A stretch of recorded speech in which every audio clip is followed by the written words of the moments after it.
Irmãos, 90% das coisas que eu planejei na minha vida, ó, o Vitinho até se acomodou, elas deram erradas. 90%. Eu digo para vocês que a única coisa que eu planejei na minha vida que deu certo foi ter feito faculdade de teologia. Foi a única coisa. Mais nada do que eu planejei deu certo, mais nada. Uma coisa quando eu era criança, que eu pensava, poxa, você é professor de teologia, né? Eu era criança, olhava, falei, não, vou ensinar a palavra. Como eu vinha de um ambiente muito oprimido, né, que você perguntava ao pastor assim, poxa, pastor, por que não pode fazer isso? Aí o pastor, não pode porque não pode. Que é isso, pastor? Não pode porque não pode? Não, porque não pode. Não pode porque não pode. Senta lá. E era assim que se respondia antigamente dentro da igreja. Então, esse ambiente de muita opressão, ele me despertou o avesso daquilo ali. Não, eu quero descobrir a verdade, eu quero saber o que é pecado, o que não pode, o que é certo, o que é errado. Eu não quero ficar preso aqui nessa redoma religiosa.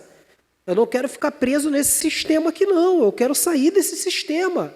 Eu quero compreender a palavra de Deus. Então, a minha fome, a gente nem pensava, naquela época a igreja não falava que você tinha que estudar, se preparar, fazer concurso público, ir para a escola. A igreja não falava, se teologia era do diabo, você imagina o resto, né?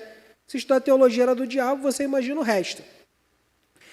E eu planejei aquilo ali e foi a única coisa que deu certo. Todas as outras coisas, obviamente, planejando estudar teologia com 11 anos de idade, 11 anos de idade, eu não poderia ser outra coisa além de ser pastor. Mas eu não planejei ser pastor, não era uma coisa que estava dentro do meu script, né? Eu vou ser pastor, é o meu sonho, é uma coisa que eu quero ser.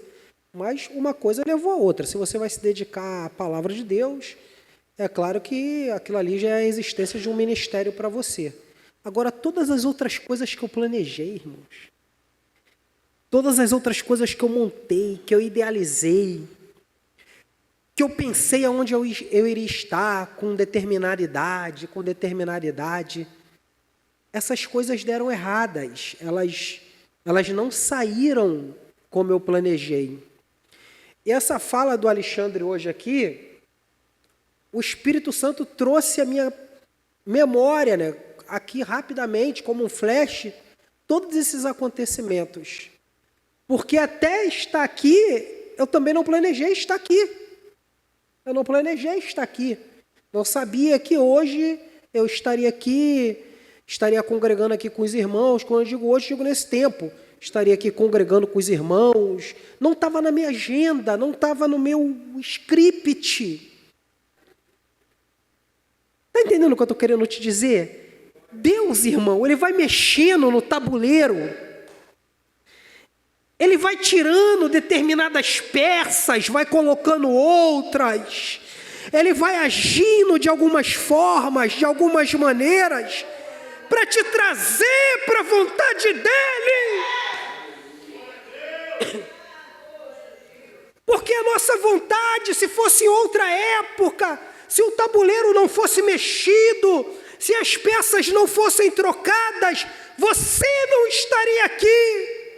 Mas Deus precisa manifestar alguma coisa nas nossas vidas para que a vontade dEle seja manifesta em nós. Irmãos, nós estamos proibidos de viver as nossas vontades. Aleluia! Que é isso, pastor? E o livre-arbítrio? Crente não tem livre-arbítrio, irmãos. Quem falou para você que crente tem poder de escolha? Nós somos escravos voluntários. Nós somos os hiperetas. Sabe quem eram os hiperetas? Eram aqueles escravos responsáveis de serem o motor da embarcação. Aí eu te pergunto, embarcação no dia de Jesus tinha motor? Não, era no braço. Pega o leme, vai remando, a despeito da tempestade. Está ventando, vai remando. Está difícil, vai remando. Está machucando, vai remando. com problema, vai remando. Está doendo, vai remando. Vai remando, vai remando. Meu Deus, o Senhor não está vendo o meu problema, a minha dificuldade, a minha dor. Mas você não é servo, escravo, voluntário, ripereta, toca sem marcação.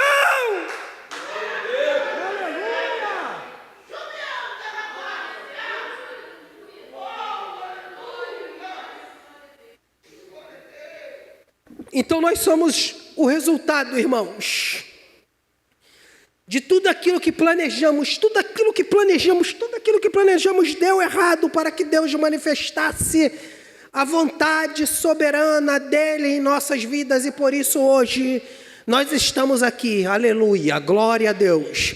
E depois de experimentarmos essa vontade extraordinária, eu quero dizer que você vive sem tudo, mas você não vive sem a vontade de Deus. Uma vez me perguntaram assim: pastor, mas como o senhor aprendeu isso? Como o senhor aprendeu aquilo? Como o senhor chegou em tal lugar? Como o senhor conversou com tal pessoa? Como? As pessoas querem saber, as pessoas que não nos conhecem, que não têm intimidade com a gente. Elas têm uma admiração, que eu fico pensando assim: meu Deus, que admiração é essa? Nem eu tenho essa admiração por mim. Então as pessoas às vezes têm uma admiração, elas querem perguntar: pastor, mas como o senhor conseguiu? Como o senhor alcançou esse conhecimento? Essa forma, essa maneira, essa admiração? Eu sempre respondo que eu sou o resultado de tudo aquilo que deu errado. Todas as coisas que eu planejei, tudo aquilo que eu coloquei no papel, tudo aquilo que eu sonhei. Então, todas as coisas que eu planejei, elas deram errado. Mas o mestre, ele tem um papel fundamental na vida das pessoas, porque ele consegue colocar um emblema que o pregador não consegue, porque o contato do pregador com os ouvintes é um contato muito efêmero, é um contato muito rápido. Então, ele não consegue provocar esse impacto que o mestre ele provoca na vida das pessoas, né? Esse impacto das pessoas quererem estudar, das pessoas quererem ser melhor, das pessoas quererem ser mais crentes. E isso é o resultado do ministério de ensino. E o ministério, ele tem que ser manifesto a despeito do cenário. O que é ministério? Ministério é o serviço que eu entrego para você. O que é ministério? O serviço que eu entrego para a pessoa. Isso é ministério. A maneira que eu trato você, que eu cuido de você, o carinho que eu tenho na igreja, que eu estou engendrado, a maneira que eu chego aqui e entrego o meu louvor, o momento antes que eu chego aqui para ensaiar, aquilo que eu faço na igreja, isso é ministério. Ministério é aquilo que eu entrego para o outro, isso é ministério. E na entrega do ministério, às vezes os cenários irão mudar. Vai ter dia que você vai estar na praia, mas você está no ministério. Vai ter dia que você está com dinheiro, mas você está no ministério. Vai ter dia que você está numa viagem internacional, mas você está no ministério. Mas vai ter dia que você vai estar em cima de uma moto, do mototáxi, subir numa favela para pregar ou para exercer o seu ministério. O cenário mudou, mas a entrega do ministério é o mesmo. E isso me provocou muita reflexão, porque tem um amigo que vai pregar aqui, que está nos Estados Unidos, e ele estava falando exatamente sobre isso, que ele estava na Times Square, né, que é a passarela das luzes, dos letreiros, dos multiletreiros, e ele colocou essa reflexão. Outro dia desse eu estava subindo a maior favela da América Latina para poder pregar, e hoje eu estou aqui pregando na Times Square. E não é para vocês se impressionarem com o cenário, né? Porque o cenário ele vai mudar, mas o que não pode mudar é a entrega do seu ministério. E a palavra de Deus para você nessa noite é: o que você tem entregado para o seu ministério? Será que você tem entregado para o seu ministério O pão dormido da Patrícia de semana passada que vai brigar com o rato? Ou será que você tem entregado pão fresco para o seu ministério? Não é o problema, não é o pão, o problema é a entrega. O problema é o valor da entrega. Como você tem... Eu vou dar qualquer coisa, eu vou entregar. Não, irmãos, não pode. É a excelência, porque a excelência é a entrega do ministério. Eu vou continuar pregando Mateus 25, irmãos. Eu não vou dizer que eu vou repetir essa mensagem. Eu poderia repetir essa mensagem, poderia repetir. Aí alguém me pergunta assim, pastor, por que o senhor repete a mensagem? Eu repito a mensagem porque você repete o pecado. Então você repetiu o pecado, eu tenho que repetir a mensagem. Entendeu? Mas o caso aqui não é esse. Aí eu tenho que ensinar de novo, porque pecou de novo o mesmo pecado. Mas aqui não é esse, aqui eu vou continuar pregando Mateus 25. Irmão, tem mais de 12 quilômetros de mensagem Mateus 25. É mais de 12 quilômetros de livro em Mateus 25, só nesse texto. Então nós ficaríamos aqui horas, semanas pregando sobre Mateus 25. Primeiro que Mateus 25, 26 são os dois maiores capítulos escatológicos da Bíblia. Futurologia, estudo. Só para começar, esse acordo de paz do genro do Trump, lá no Oriente Médio, entre os palestinos e os judeus, nada tem a ver com o acordo de paz de Apocalipse. Eu coloquei um vídeo lá.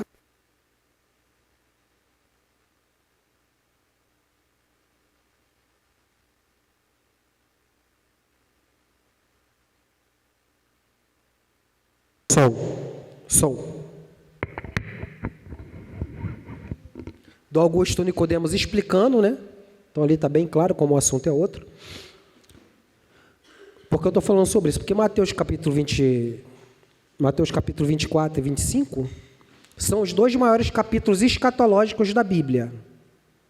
Engana-se quem pensa que está em Daniel, ou em Ezequiel, ou em Zacarias, ou em Apocalipse.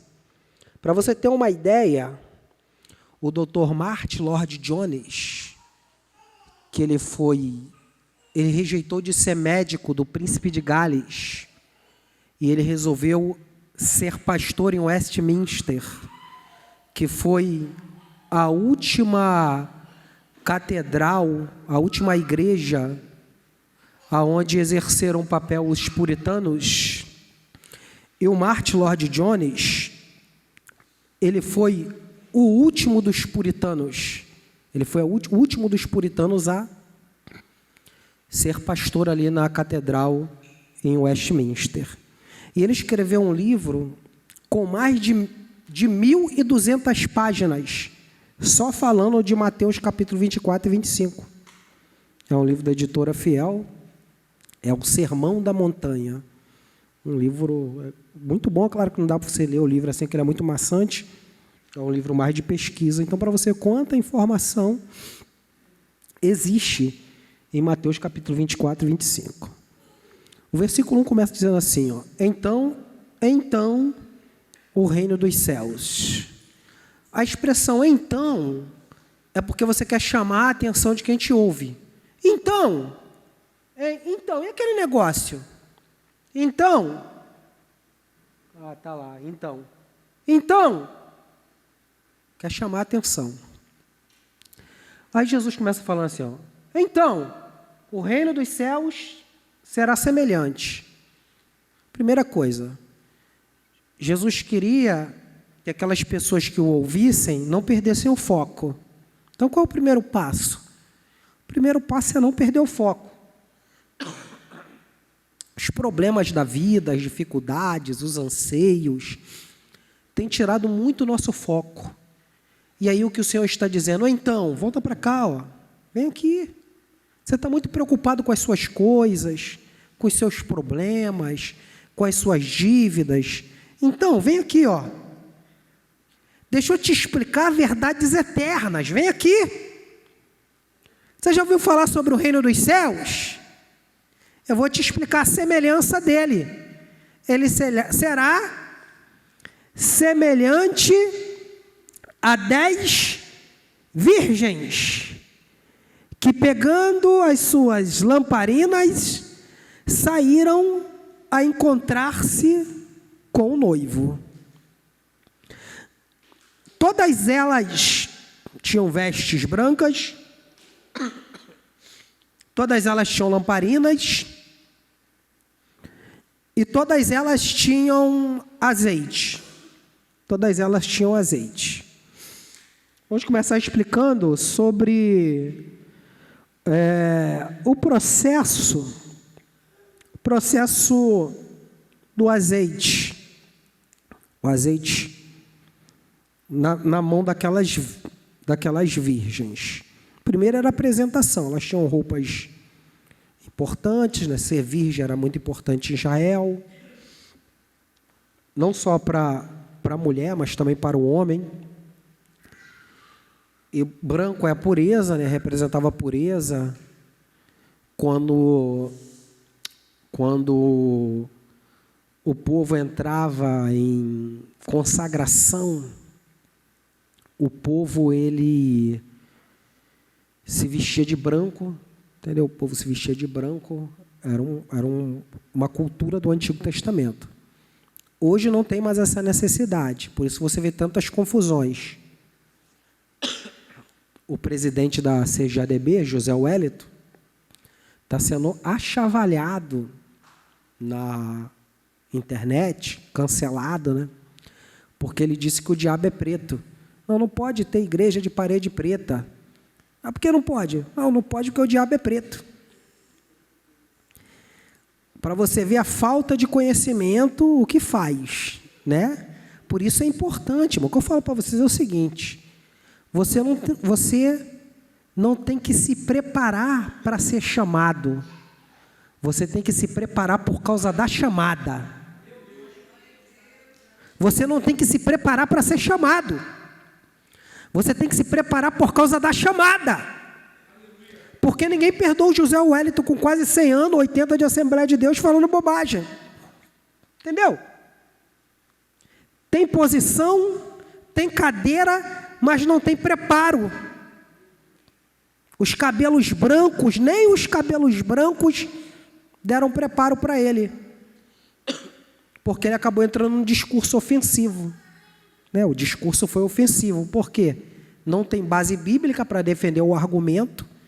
Aí ele vai partir o quê? Para ritos, para costumes, para ideias, para conceitos. Então, a roupa uma roupa branca, né? Nas suas lamparinas tinham azeite. No processo do azeite, já falei aqui uma vez, eu vou falar de novo. O primeiro azeite é o azeite sacerdotal, que acontece naturalmente. Como é extraído esse azeite sacerdotal? É com o peso das azeitonas uma sobre as outras. Aí aquele azeite que chora embaixo, que mina embaixo, saindo do peso natural das azeitonas uma sobre as outras, esse azeite é usado no sagrado, entendeu? É chamado de azeite sacerdotal. Qual o primeiro ensinamento a respeito disso? Que para o sagrado você não precisa forçar, entendeu? Você não precisa forçar. O que é forçar o sagrado? Estou vendo isso quando eu não estou vendo. Levanta a mão e fala isso. Faz aquilo. Movimentos. Eu estou tentando forçar. Eu estou tentando imprensar a azeitona. Eu estou tentando extrair azeite de todas as formas. Quando o azeite do sagrado, ele não é extraído por mãos humanas. Ele é o que então, pastor? Ele acontece naturalmente. O poder não está no meu grito, não é a forma que eu falo, não é a maneira que eu me expresso. O poder está na palavra. Jesus era manso e humilde de coração. E quem vinha Jesus falar, dizia assim: quem é esse que com tamanha autoridade fala? O poder não está nas nossas palavras, irmãos. O poder está na autoridade do nome de Jesus.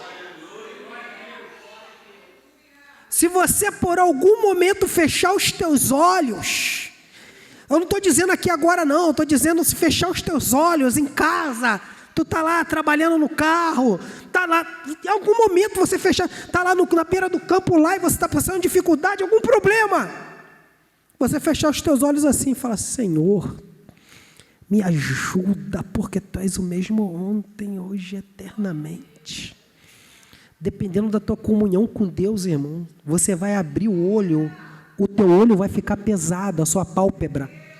Já existiu situação, irmão, de eu levantar a mão para glorificar, e de eu fechar a mão assim, e parecer que eu estou fechando a mão no meio de um monte de areia. A glória de Deus está tão palpável, está tão real, a presença de Deus está tão forte.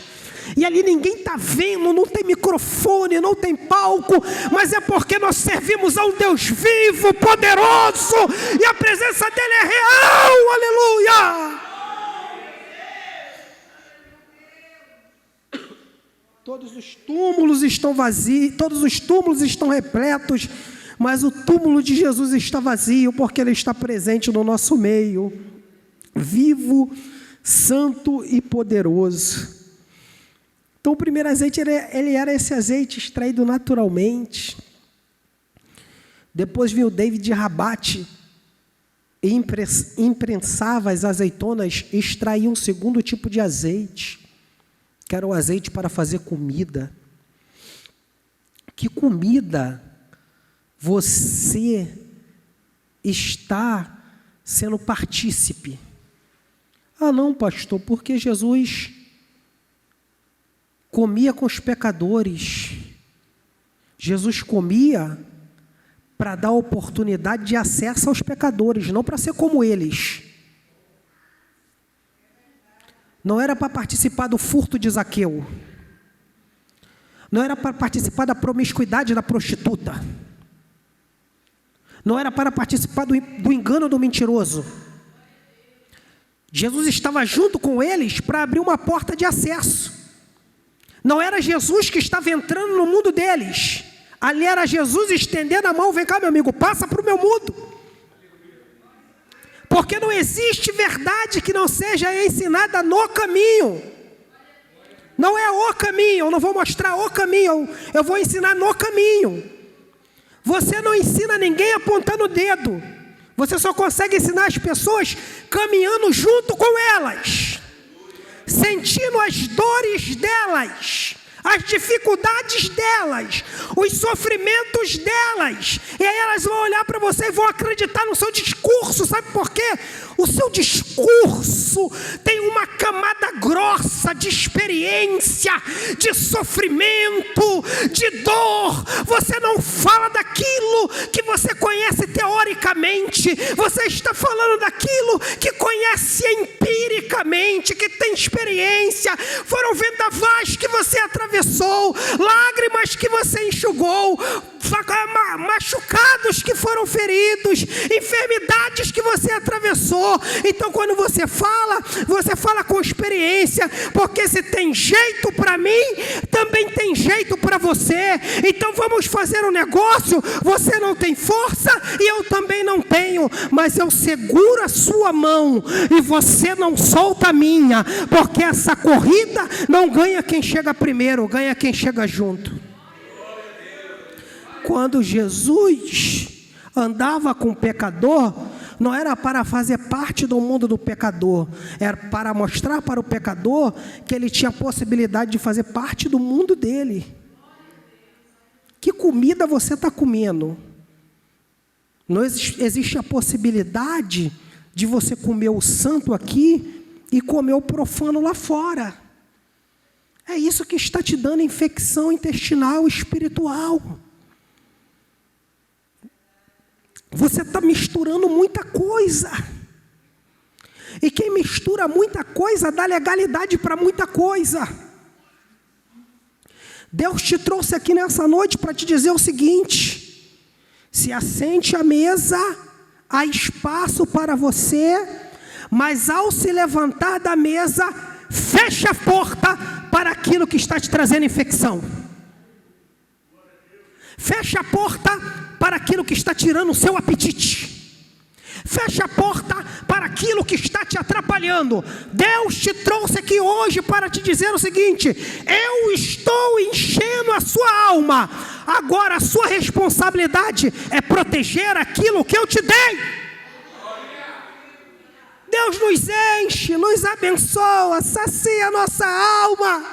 E nós vamos perder energia com aquilo que não convém, com aquilo que não agrada, para chegar aqui arrebentado novamente, dizer que não quer mais novamente, que está fraco novamente.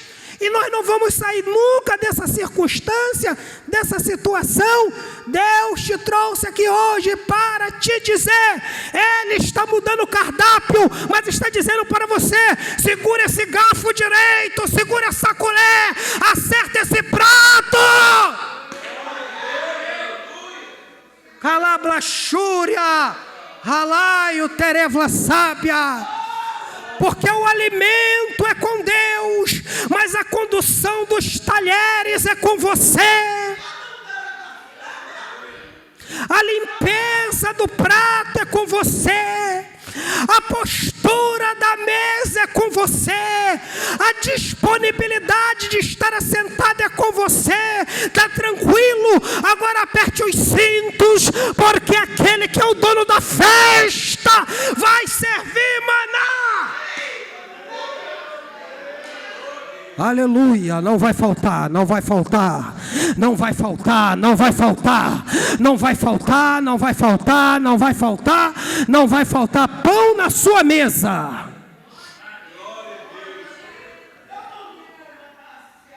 Foi falado muito sobre processos aqui nessa noite. O processo dói, o processo machuca.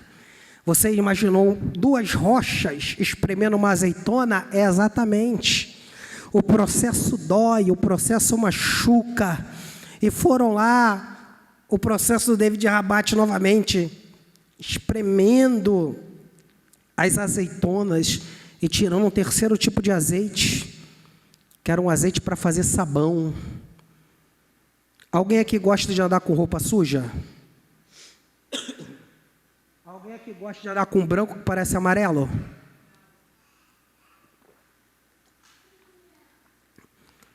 Você sabia que não é qualquer sabão que limpa a sujeira? Tem sabão que você vai esfregar, lavar, botar para coarar, botar de molho e não vai fazer efeito. O sabão não é eficaz. Parece que você está com roupa limpa.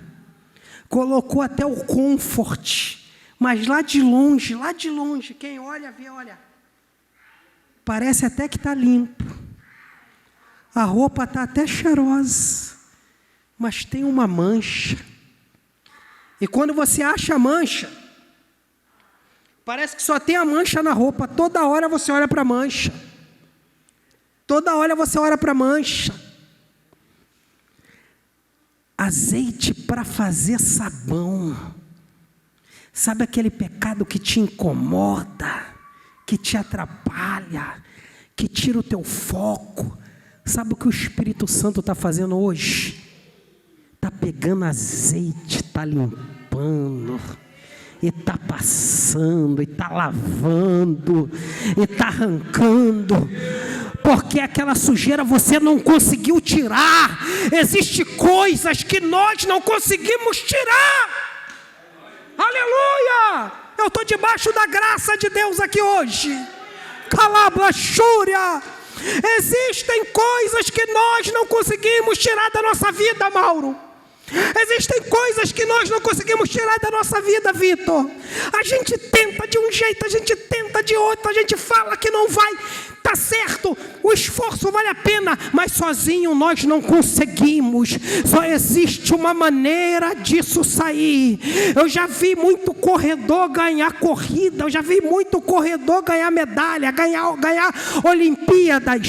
Porém, o cristão, só existe uma maneira dele chegar no pódio. O cristão, ele não corre de pé, o cristão, ele corre de joelhos. É de joelho. Só existe uma maneira desta mancha sair da nossa vida, é fazer como o cego à beira do caminho: Jesus, filho de Davi, tem misericórdia de mim.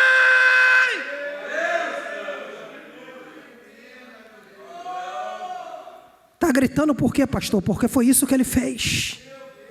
E a multidão gritava: cale-se, porque ele não vai te ouvir. E quanto mais a multidão falava, o texto dizia, e ele gritava cada vez mais alto: Jesus, filho de Davi. Jesus, filho de Davi. Eles estão dizendo que o Senhor, eles estão até te seguindo, mas eles estão dizendo que o Senhor é o Jesus, é o Jesus da padaria, é o Jesus da mercearia.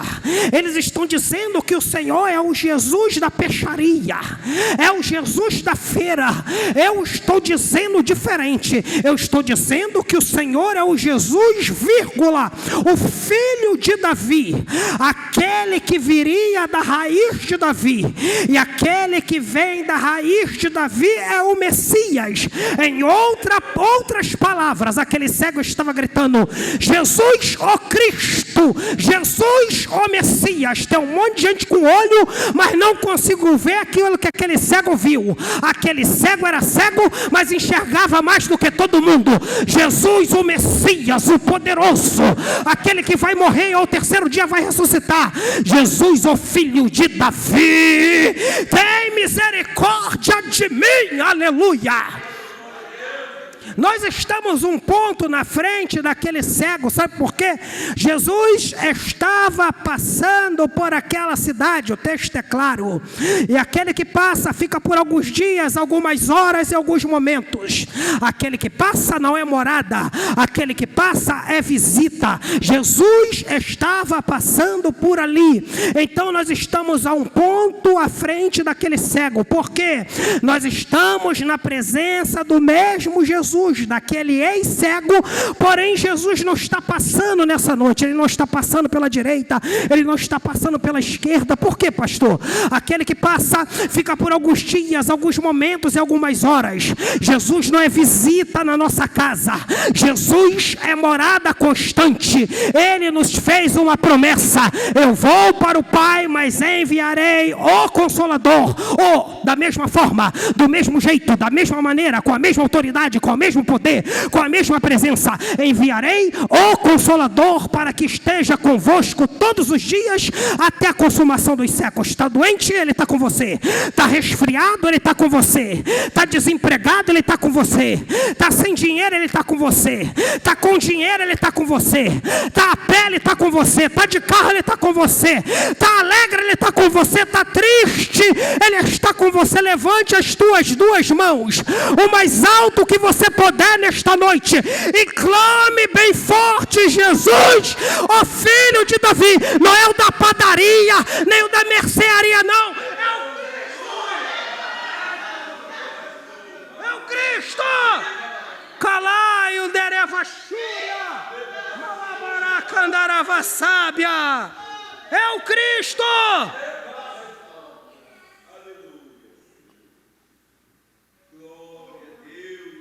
E por último, o quarto tipo de azeite, o azeite para se colocar nas lamparinas.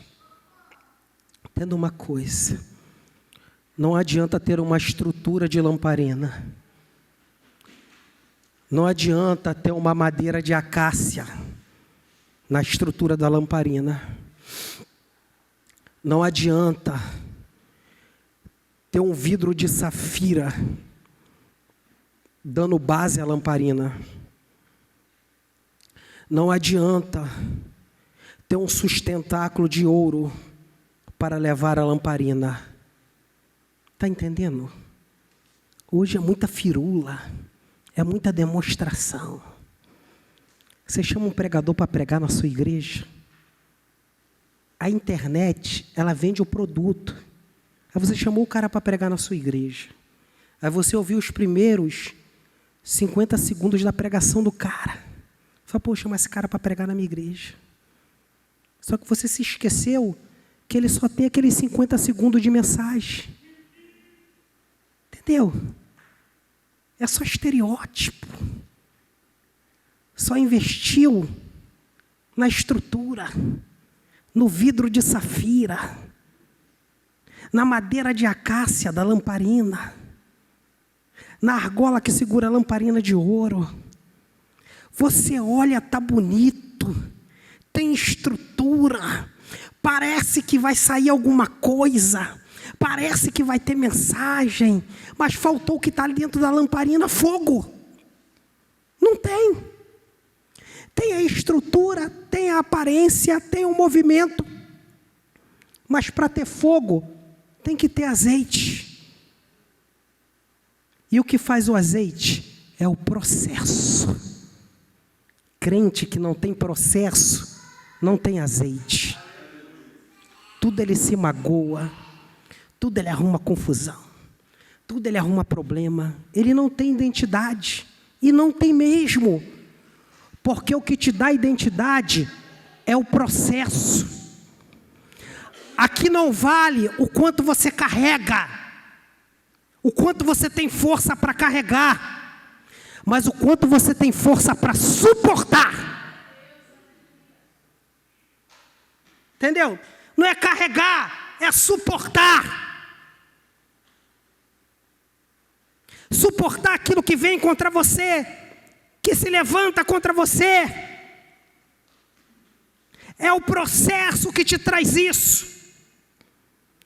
Não adianta. Existem circunstâncias que nós temos que passar. Você pode subir monte, você pode descer monte, você pode ir para a mini vigília, você pode ir para a vigília, pode ir para a vigília dos 318. Não adianta. Existe coisa na vida que você vai ter que passar. Isso chama-se Universidade Superior do Espírito Santo. São os processos que você vai precisar passar para você entender quem você é. Porque Deus não está te provando para te conhecer, porque Ele já te conhece. Deus não prova ninguém para conhecer. Deus nos prova para que venhamos conhecer a nós mesmos. Porque às vezes achamos que somos e não somos, temos e não temos, podemos e não podemos, fazemos e não fazemos. Exatamente neste momento somos provados por Deus para entendermos que se a graça sair, você não é nada, você não é nada. Você vale menos do que uma tampa de Fanta. Você vale menos do que 50 centavos. Você só é alguma coisa porque a graça de Deus está em você. Você só prega porque a graça de Deus está em você. Você só canta porque a graça de Deus está em você. Você só ora porque a graça de Deus está em você. Você só toca porque a graça de Deus está em você. Se a graça de Deus sair, eu vou te dar um conselho: você volta a ser nada. Então levanta as duas mãos bem alto para o diabo ver. Valoriza a presença, valoriza a graça, a unção que Deus te deu. Aleluia. Valoriza. Glória a Deus. Irmãos, não dá mais tempo. Nós falamos sobre 2 versículos sobre os 4 tipos de azeite. Então, eu não vou repetir essa mensagem. Então, quando eu pegar ela novamente, vai ser para dar continuidade, entendeu? Aí você vai dizer assim: poxa, pastor, vai repetir a mensagem de novo?